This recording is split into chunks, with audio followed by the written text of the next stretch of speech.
Very good morning to all of you students. इसके पहला का वीडियो अपलोड हो चुका है और उम्मीद करता हूँ आप सभी ने उसे देखा होगा और समझा होगा। आगे हम बात करने वाले हैं जो हमारा पहला चैप्टर था रिसोर्स एंड डेवलपमेंट में, कि आगे है ना इसमें क्या और चेंजेस आए या और क्या क्या है ना परिवर्तन देखने को मिले। तो पहला देखो दिया है क्या, scientific prospective of the environment. Scientifically है ना कैसे इन्वायरमेंट क्या है हमारा चेंज हो रहा था। तो दिया है देखिए, for the past 70 years environmental scientist have been rising questions about the degradation of the environment for a scientific prospective. तो जो 70 साल का लगभग समय है या 70 साल पहले का, या इन 70 सालों में जो भी साइंटिस्ट थे जो इन्वायरमेंट के बारे में अध्ययन करते थे, रिसर्च कर रहे थे, उन्होंने क्वेश्चन उठाया है ना कि कैसे जो इन्वायरमेंट है ना वो हमारा डिग्रेडेशन हो रहा है, इन्वायरमेंट में कैसे गिरावट आ रही है। For example in the decades of 1950 many people noticed that they seldom hurted the chirping of birds or the buzzing of bees and insects in many parts of America. Subsequent study traced the drastic fall in the populations of extensive and present use of chemical pesticides, है ना। तो क्या बोल रहे हैं, example के तौर पर हम देख रहे हैं कि 1950 का जो टाइम पीरियड था उसके बाद है ना बहुत सारे लोगों ने ये क्या किया है ना, देखा कि जो पशु पक्षियों की आवाज़ या चहचहाहट है या जो पशु पक्षी चहचहाहट करते थे वो धीरे धीरे क्या हो रहा है, कम होता जा रहा है। तो ये अमेरिका में देखा गया कि जो पशु पक्षी थे या जितने भी छोटे जीव जंतु थे उनकी जो चहचहाहट है वो धीरे धीरे क्या हो रही थी, कम हो रही थी। तो जब इसका अध्ययन किया गया, subsequent study traced the drastic fall, है ना, और जब इसका अध्ययन किया गया तो ये पता चला, क्या पता चला, in their populations to extensive and present use of chemical pesticides. तो ज़रूरत से ज़्यादा है ना केमिकल पेस्टिसाइड्स का या केमिकल फर्टिलाइज़र के यूज़ के कारण है ना क्या हो रहा था, इनके है ना इनके ऊपर इफ़ेक्ट क्या है पड़ रहा था, या पशु जो है उनकी चहचहाहट धीरे धीरे बंद हो रही थी। आगे देखिए दिया है रेचल कार्सन्स 1962 बुक साइलेंट स्प्रिंग, है ना। तो इसको थोड़ा सा आप ध्यान रखेंगे, एक नंबर का क्वेश्चन बन सकता है कि रिचल कार्सन की बुक का क्या नाम था और कौन सी ईयर में था, है ना। तो क्या है, Rachel Carson's 1962 book silent spring strictly highlighted the distressing effects of indiscriminate pesticides use of environment. तो इनकी जो बुक थी है ना उसमें है ना इन्होंने क्या किया, इसके ऊपर है ना प्रकाश डाला, इसके ऊपर उन्होंने क्या किया, फोकस किया कि जो पेस्टिसाइड्स हैं ना या जो केमिकल्स है इसका यूज से जो हमारा इन्वायरमेंट वो बहुत ज़्यादा इफेक्ट हो रहा है। आगे they with human to falling in prey of their impact, और इस कारण जो मनुष्य है उसके ऊपर भी इसका इम्पैक्ट क्या है, पड़ रहा है ना। हर research showed how human activity damage the environment and effect human lives as well. Research जब हुआ तो उसमें है ना इन्होंने देखा कि कैसे जो ह्यूमन की एक्टिविटी हैं वो हमारे इन्वायरमेंट को डैमेज कर रही हैं या ह्यूमन की जो लाइफ है उसको कैसे डैमेज कर रही हैं। एग्जाम्पल देखिए दिया हुआ है, for example the DDT use to eradicate mosquitoes find its way into a fish in lakes and rivers. तो बताया जा रहा है कि आपको पता होगी जो DDT की दवाई है उसका यूज़ है ना क्या है, हम लोग करते हैं मच्छरों को मारने के लिए। तो जब हम इसका यूज़ करते हैं तो जब इनको तालाबों में डाला जाता है, लेकिन find its way into a fish in lakes and rivers, तो जब इनको तालाबों में डाला जाता है तो इससे जो तालाब हैं और जो वहाँ की मछलियाँ हैं उसके ऊपर भी इफेक्ट क्या है, पड़ता है।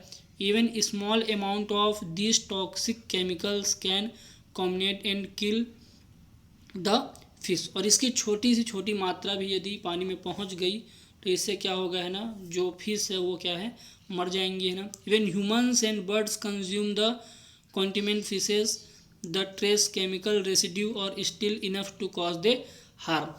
यदि कोई फिश इसमें बच भी गई तो क्या बोल रहे हैं कि ह्यूमंस और बर्ड्स, यदि ह्यूमंस या बर्ड्स ने क्या किया, इसका यूज़ कर लिया, इसको खा लिया, है ना, तो इससे क्या होगा है ना, ठीक है, उनके भी स्वास्थ्य के ऊपर है ना इफेक्ट होगा। तो chemical residue are still enough to cause them harm, है ना, तो उनके ऊपर भी इसका बहुत ज़्यादा इफेक्ट क्या है, पड़ेगा। Following the publication of Silent Spring, scientists around the world began conducting research on how industrial progress is affecting the environment, है ना। तो जो साइलेंट स्प्रिंग के जो साइंटिस्ट थे उन्होंने, है ना, इस पर रिसर्च किया कि कैसे जो इंडस्ट्रियल प्रोग्रेस है, जो इंडस्ट्रियल इन्वायरमेंट है, उससे, है ना, हमारी इन्वायरमेंट के ऊपर कैसे इफेक्ट पड़ रहा है ना।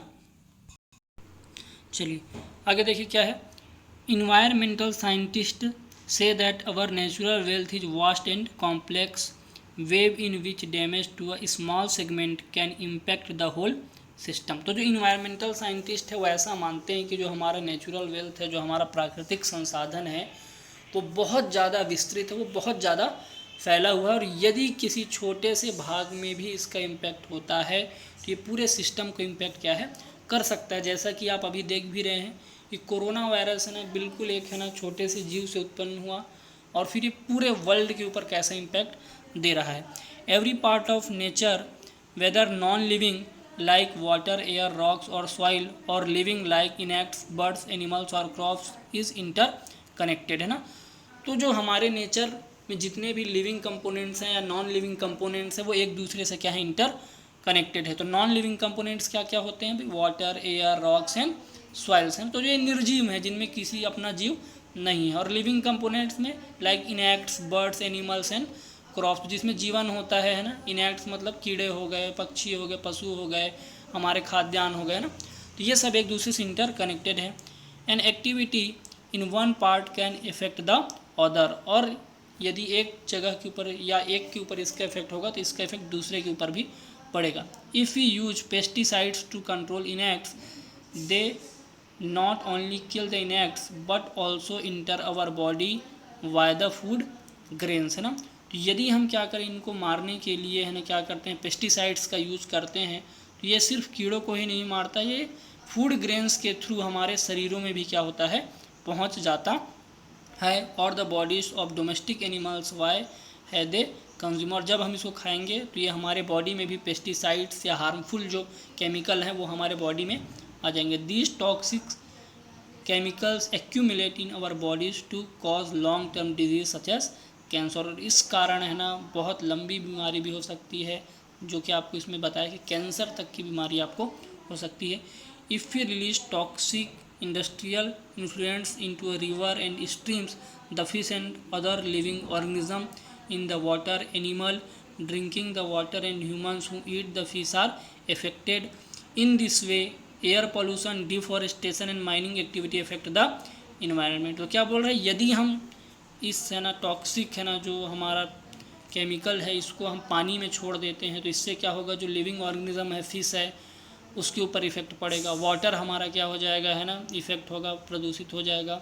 और यदि हम इसको पिएंगे तो इसका इफेक्ट हमारे ऊपर भी पड़ेगा। आगे देखिए, in the same way air pollution, deforestation and mining activity affect the environment. इसके अलावा जो एयर पोल्यूशन है, डिफॉरेस्टेशन है और जो माइनिंग एक्टिविटीज़ हैं वो भी हमारे इन्वायरमेंट को क्या करती है, इफेक्ट क्या है करती हैं। All these happens because all living and non living element on earth are interconnected. क्योंकि, है ना, क्यों इसका इफेक्ट पड़ रहा है, क्योंकि जितने भी लिविंग कंपोनेंट्स हैं और नॉन लिविंग कंपोनेंट्स हैं ये एक दूसरे से क्या है इंटर कनेक्टेड हैं। चलिए आगे देखिए, वेस्ट के बारे में बता रहा है। क्या बता रहा है, they are the unlisted and discarded components of production and consumption process. तो ऐसी चीज़ें हैं ना, वेस्ट क्या होता है कि जिस चीज़ का हम किसी चीज़ का उपयोग करें और फिर जो बचा हुआ है उसको हम क्या कर दें, है ना, ठीक है, फेंक दें, वो क्या होता है, वेस्ट होता है। तो प्रोडक्शन और कंजप्शन के बाद, है ना, जब चीज़ें बचती हैं जिसको हम क्या कर देते हैं, अनयूज्ड होती हैं, जिसको फेंक देते हैं, वही क्या होता है, वेस्ट होता है। तो 2 नंबर का क्वेश्चन और बन सकता है, व्हाट इज वेस्ट, है ना। तो इसको भी आप टिक करके रखेंगे। एग्जाम्पल देखिए क्या दे रहा है, included the baggage that is thrown away after extracting juice from sugarcane, the vapor we throw away after eating a packet of biscuit, the unstable portion of raw material used in factories। तो क्या बता रहा है कि जब हम गन्ने का जूस पीते हैं तो गन्ने के जो गन्ना है उससे जो जूस निकलता है उसके बाद जो उसका मटेरियल होता है उसको हम फेंकते हैं। बिस्किट जो हम खाते हैं उसके रैपर को हम क्या करते हैं, फेंक देते हैं। इसके अलावा क्या बोल रहे हैं ना कि the unstable portion of raw material used in factory, ऐसी चीज़ें जो फैक्ट्री में यूज़ होती हैं और वेस्ट के रूप में बाहर निकलती हैं। और chemical, lead and water and smoke released, है ना। तो जो पानी के रूप में केमिकल है, धुआं जो है प्रोडक्शन से जो होता है वो निकलता है। Waste material can find other uses, है ना। तो हमको क्या करना चाहिए, इस वेस्ट मटेरियल को और भी डिफरेंट तरीके से क्या करना चाहिए, यूज क्या है करना चाहिए। एग्जाम्पल देखिए क्या दे रहा है, for example we can burn बैगेज एज फ्यूल और use in a manufacture paper. तो हमको क्या करना चाहिए, है ना, इसका यूज जो है ना, ठीक है, पेपर बनाने में करना चाहिए। We can also remove harmful chemical from containment water and smoke with special equipment and rescue the water, है ना। तो हमको क्या करना चाहिए, जो हार्मफुल है ना धुआं निकलता है, इसके लिए हमको स्पेशल इक्विपमेंट बनाने चाहिए, जिससे कि वो जो धुआं है ना, या उसमें जो केमिकल्स हैं उसको क्या किया जाए, कम कर दिया जाए, है ना। वाटर में जो हम अपना केमिकल वाला वाटर क्या करते हैं उसमें फेंकते हैं, उसको भी हम क्या कर सकें, है ना, रोक सकें, या है ना उसको हम किसी तरीके से प्यूरीफाई कर सकें। तो इस तरीके से हमको यूज़ करना चाहिए। Large scale industry production has badly affected the complex environment web. लेकिन जो बड़ी बड़ी इंडस्ट्रीज़ हैं वो बहुत ज़्यादा हमारे इन्वायरमेंट की इफेक्ट कर रही हैं। The earth natural resources are not inaccessible, है ना, क्योंकि जो हमारा अर्थ है, जो हमारी पृथ्वी है, वहाँ पर जो नेचुरल रिसोर्स है वो असीमित नहीं है, वो क्या है, लिमिटेड है ना। Using them discriminately will deplete them permanently. और यदि इसका अंधाधुंध तरीके से यूज़ किया गया है ना, है ना, तो ये क्या होगा, परमानेंटली क्या हो सकते हैं, ख़त्म क्या है हो सकता है। और natural resource will be lost for good at our current rate of utilise this acts, है ना। तो जो हमारा है ना नेचुरल रिसोर्स है ना, वो क्या हो जाएगा, है ना, ख़त्म हो जाएगा यदि हम क्या करेंगे, उसका यूज़ क्या है सही तरीके से नहीं करेंगे। Many rivers are turning into a open drains. और इसका इफेक्ट हमको दिख भी रहा है कि जो बहुत बड़ी बड़ी नदियाँ हैं वो क्या बन के नालों के रूप में आ गई हैं। Land and water are poor to pollute. जो हमारा ज़मीन है, जो हमारा वाटर है, ये भी पॉल्यूट हो रहा है। The impact in coming years will be a ग्रेवियस, है ना। और आने वाले समय में यदि इसी तरीके से हम इसका यूज़ करते रहे तो इसका इम्पैक्ट बहुत ज़्यादा खतरनाक होगा, हानिकारक होगा। In this chapter we shall reflect on this problems by trying to understand the nature of our resource. और इस चैप्टर में हम पढ़ेंगे कि ये प्रॉब्लम क्यों हो रही हैं और इस प्रॉब्लम को हम है ना कैसे है ना दूर क्या है कर सकते हैं, इन सब के बारे में हम लोग क्या है पढ़ेंगे। आगे देखिए नेचुरल रिसोर्स। तो नेचुरल रिसोर्स के बारे में आप सभी जानते हैं, प्राकृतिक संसाधन, वे सभी चीज़ें जो हमको नेचर ने दी हैं वो सब क्या होता है, नेचुरल रिसोर्स होता है ना। तो क्या होता है ना, देखिए क्या लिखा है, natural resource are resource in which certain human do not play a role. वे सभी चीज़ें नेचुरल रिसोर्सेज हैं जिसमें लोगों का कोई भी रोल नहीं है। तो लिखा है certain human do not play a role, लोगों का कोई रोल नहीं। Humans only extract resource from their natural setting. Human सिर्फ क्या करता है, इसको अपने तरीके से यूज क्या है करता है ना। For example the wood we collect from a forest is a natural resource but the cotton we grown in field is not. Example क्या है कि जो लकड़ियाँ मिलती हैं वो तो नेचुरल रिसोर्स है, लेकिन जो कॉटन है ना, जिससे हम कपड़े बनाते हैं, कॉटन को उगाते हैं, वो एक नेचुरल रिसोर्स नहीं है ना। तो ध्यान में रखेंगे जो अर्थ है, जो पृथ्वी है, वो क्या है, नेचुरल रिसोर्स है, लेकिन जो कॉटन जो हम उगा रहे हैं वो नेचुरल रिसोर्स नहीं है, क्योंकि वो क्या है, मैन मेड है, हम उसको क्या करते हैं, उगाते हैं। तो अर्थ याद रखेंगे नेचुरल रिसोर्स है, लेकिन अर्थ से जो भी प्रोडक्शन होता है वो नेचुरल रिसोर्स नहीं। तो वही यहाँ पे बता रहे हैं कि जो लकड़ियाँ हैं वो तो नेचुरल रिसोर्स हैं, लेकिन जो कॉटन हम उगाते हैं वो नेचुरल रिसोर्स नहीं है। Similarly the iron ore we mine in natural resource but the steel we make from is it is not. तो वही बता रहा है कि जो आयरन है जिसको हम नेचुरल रिसोर्स मानते हैं तो वो तो नेचुरल रिसोर्स है, लेकिन इसकी सहायता से है ना, इसका यूज़ करके, आयरन का यूज़ करके हम स्टील का प्रोडक्शन करते हैं। तो स्टील जो है वो नेचुरल रिसोर्स नहीं है ना। आगे देखिए दिया natural resource are classified in a different ways. Natural resource को हम अलग अलग तरीके से क्या कर सकते हैं, क्लासीफाइड कर सकते हैं। Resources diverted from living things such as wood, fish etcetera, और ऑर्गेनिक रिसोर्सेस, है ना। तो ऑर्गेनिक रिसोर्सेस क्या होते हैं भैया ना, यहाँ पर आपको बता रहा है कि वे सभी है ना चीज़ें है ना, resource diverted from living things, है ना, such as wood, fish etcetera, है ना, ऑर्गेनिक रिसोर्सेज। तो वो सभी चीज़ें हैं ना जो जीवों के ऊपर आधारित हैं, जिसमें है ना अपना लिविंग है ना कोई चीज़ है ना, लिविंग थिंग्स होते हैं, वो क्या है, ऑर्गेनिक रिसोर्स होते हैं। जैविक संसाधन क्या है होते हैं, coal and mineral oil also belonging to this category. तो जो कोल होता है, मिनरल्स होते हैं, वो भी इसी कैटेगरी में आते हैं। बिकॉज क्यों आते हैं, because they are a fossil living beings, क्योंकि ये क्या है, मृत जीवों से क्या किए जाते हैं, बनाए जाते हैं ना। फॉसिल लिविंग मतलब मृत जीव जो होते हैं उन्हीं की सहायता से पेट्रोल और मिनरल्स बनते हैं। तो वही बता रहा है कि वे सभी चीज़ें हैं ना ऑर्गेनिक रिसोर्स में आएंगी जो क्या है ना, ठीक है, लिविंग थिंग्स से क्या है, बनाई जाती हैं। Non living physical resource such as land, air, water, metallic, minerals etcetera belonging to the category of inorganic resources है ना। और नॉन लिविंग कौन कौन से हैं, तो लैंड हो गया, एयर हो गया, वाटर हो गया, इसमें जीव नहीं है ना, जो निर्जीव है ना, वो क्या है, इनऑर्गेनिक क्या है, रिसोर्स हैं। तो ये भी एक क्वेश्चन है कि आपका है ना ऑर्गेनिक रिसोर्स क्या है और इनऑर्गेनिक रिसोर्स क्या है ना। तो इसको भी आप ध्यान में रखेंगे। आगे दिया है we can also classify resource according to whether they are replaced in nature or not. अब रिसोर्स को हम एक और तरीके से क्लासीफाइड कर सकते हैं। वो क्या तरीका है कि ये नेचर से रिप्लेस हम इसको कर सकते हैं नहीं। तो क्या लिखा है, resource that replace naturally are are renewable resources. तो वे सभी रिसोर्स है ना जो क्या है नेचुरली है ना क्या हो सकते हैं, रिप्लेस हो सकते हैं, वो क्या कहलाते हैं, रिन्यूएबल रिसोर्सेज कहलाते हैं।